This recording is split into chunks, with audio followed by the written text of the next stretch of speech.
একাধিক কর্মসূচি নিয়ে সোমবার সিপাহীজলা জেলা সফরে গেলেন মুখ্যমন্ত্রী প্রফেসর ডক্টর মানিক সাহা। এদিন এক অনুষ্ঠানের মাধ্যমে সিপাহীজলা জেলার বিশ্রামগঞ্জে 200 শয্যা বিশিষ্ট নেশামুক্তি কেন্দ্রে ভূমিপূজন, সিপাহীজলা পরিবহন কার্যালয় ও সিপাহীজলা সার্কিট হাউস ও ডিডিটিও অফিসের ভিত্তিপ্রস্তর স্থাপন ও নবনির্মিত স্কুল ভবন ও সড়কের শুভ উদ্বোধন করেন রাজ্যের মুখ্যমন্ত্রী প্রফেসর ডক্টর মানিক সাহা।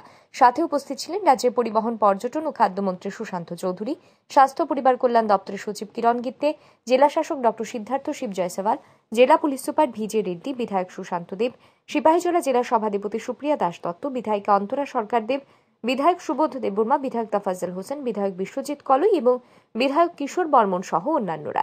এদিন বক্তব্য রাখতে গিয়ে মুখ্যমন্ত্রী বলেন, 2018 সালের পূর্বে ত্রিপুরা নেশাযুক্ত ছিল। পরবর্তীতে বিজেপি সরকার প্রতিষ্ঠার পর নেশা মুক্ত ত্রিপুরা গড়ার ডাক দিয়েছে রাজ্য সরকার। নেশায় আসক্তদের কিভাবে নেশার কবল থেকে মুক্ত করে জীবনের মূল স্রোতে ফিরিয়ে আনা যায় সেই চেষ্টা চালিয়ে যাচ্ছে সরকার। কিন্তু সরকারের একার দ্বারা এটা সম্ভব নয়। এর জন্য সমাজের প্রতিটি মানুষকে এগিয়ে আসার আহ্বান জানান মুখ্যমন্ত্রী। কেননা সমাজের প্রতিটি মানুষ সচেতন না হলে আগামী দিনে এই নেশার রোগ প্রতিটি ঘরে ঘরে ছড়িয়ে পড়বে। আমরা বিধানসভার মধ্যে প্রায়শই বিষয়ে অনেক প্রশ্ন করেন, বিধায়করা কথা বলেন, আমাদের মন্ত্রী বাহাদুরও তার উত্তর দেন যে আমাদের জন্য ড্রাগ এডিকশনের যে একটা বিষয়, সেটা নিয়ে আমরা বারবার 2018 আগে আমরা বলেছি যে নেশাযুক্ত ছিল। আমরা আসার পরে আমরা বললাম নেশামুক্ত।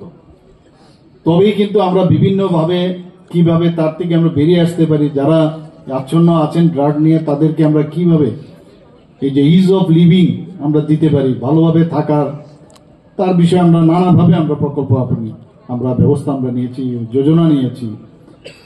আমরা জানি যে এটা একটা সামাজিক ব্যাধি। এর থেকে বেরিয়ে আসা অনেক সময় আমাদের ব্যক্তিগত জীবনে আপনি দেখবেন, এটা পাড়াতেই হোক বা অফিসেই হোক, জানি না অফিসের কথা আমার জানা নেই, স্কুলেই হোক, সেখানে ইয়াং জেনারেশন দেখবেন একজন ব্যক্তি যে নাকি অলরেডি এডিক্টেড, সে খুঁজতে থাকে আর কাকে ধরা যায়। একা এই এডিকশনটা অনেক সময় এই যে সেন্টার অফ যে ফিলিংস, ইউফোরিয়ার যে ফিলিংস, সেটা কিন্তু একা অনেক সময় আনন্দ পায় না, তো আরেকজনকে খুঁজে। তো এইভাবে চলতে থাকে, বহু লোককে এইভাবে সেটা ছড়িয়ে যায়। এদিন বক্তব্য রাখতে গিয়ে পরিবহন মন্ত্রী বলেন, সিপাহীজলার পাশাপাশি ঊনকোটি জেলা, দক্ষিণ জেলা এবং খোয়াই জেলাতেও 4টি ডিটিও অফিস নির্মাণের কাজ শুরু হয়েছে। এই 4টি জেলায় ডিটিও অফিস নির্মাণের মধ্য দিয়ে রাজ্যের প্রতিটি জেলায় ডিটিও অফিস নির্মাণের কাজ সম্পন্ন হবে এবং এই ডিটিও অফিসগুলি রাজ্যের পরিবহন ব্যবস্থাকে সুদৃঢ় করতে, দুর্ঘটনার সংখ্যা কমাতে এবং যান চলাচলকে সুসংগত করতে এক গুরুত্বপূর্ণ ভূমিকা পালন করবে। পাশাপাশি নেশামুক্তি কেন্দ্র স্থাপনের বিষয়ে আলোচনা করতে গিয়ে মন্ত্রী বলেন, এই নেশামুক্তি কেন্দ্র স্থাপনের মাধ্যমে রাজ্যের বিপথগামী যুব সমাজকে সঠিক পথে এনে রাজ্যের উন্নয়নের ধারাকে অব্যাহত রাখতে সচেষ্ট হবে সরকার। আমাদের যে ডিটিও অফিস শুধু সিপাহীজলায় নয়, আমরা স্পেশাল অ্যাসিস্ট্যান্সে সিপাহীজলা, ঊনকোটি জেলা, শান্তিরবাজারে, দক্ষিণ জেলা এবং খোয়াই জেলার তেলিয়ামুড়াতে 4টে ডিটিও অফিস তৈরি করার জন্য আমরা হাত দিয়েছি।